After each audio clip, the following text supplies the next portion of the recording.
The Moon Man Chronicles continue as our hero descends from his spaceship to release his latest project.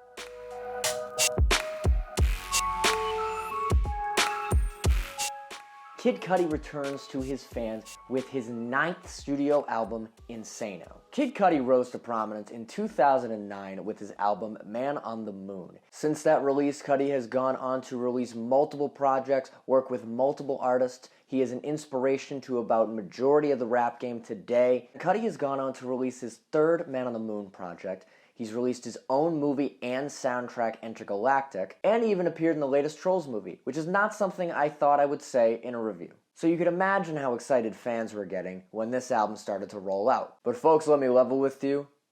This album is not something to get excited about. When I first heard Often I Have These Dreams, I wasn't exactly sure how to feel. You know, it's kind of what I expected. You know, you got DJ Drama shouting nonsense at the first part of the album. And then Cudi comes in with that mellow flow. He's been doing that on a few songs lately, and honestly, I'm not a fan of it. It's almost as if Cudi is trying to make things stick with the first few songs. Like when you start off songs like Most Ain't Dennis by just shouting bounce around for the first bit, you've got me like, what the hell are you doing? And as the first half of this album goes on, I'm just really wishing we got something better. And it's a major turnoff hearing what I hear on songs like Often I Have These Dreams, Keep Bouncing. Wow with A$AP Rocky especially should have been good, and I can't believe that song didn't do as good as I thought it would. There were a few times, though, where I did think there were some interesting songs on this album. You know, I thought Electro Wave Baby was a little bit dull, but it was still like a nice tune to listen to like jig to or whatever people do these days. I especially love his fast flow on GETCHA Gone, and Rager Boys gives me exactly what I would expect from a Kid Cudi album. It's nice and smooth, it's nice and soft, very mellow,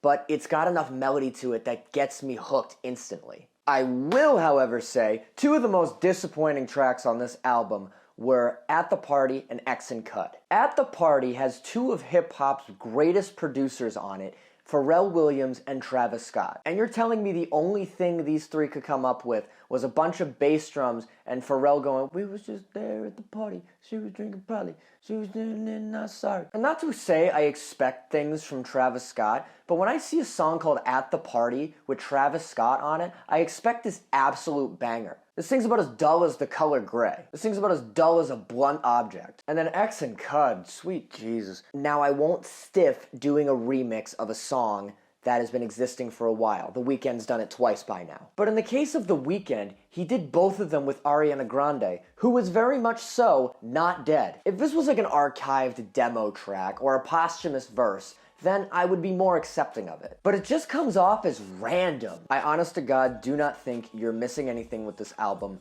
I think Cudi fans will like it, but for what we've seen lately from Kid Cudi's discography, this is one you don't really need to write home about. With all that said, Kid Cudi is getting a 2 out of 5 scratches.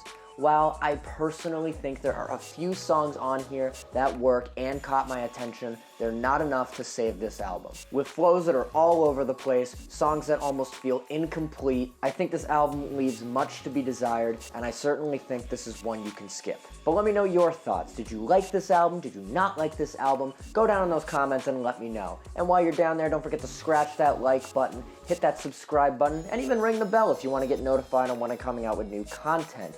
Additionally, if you want to spark up a conversation, get me on Instagram DMs, get me on TikTok DMs. You can chat with me. I'd be happy to chat with you about music, if you have a suggestion for an album, or if you're an independent artist looking to get discovered. I would love to chat with you.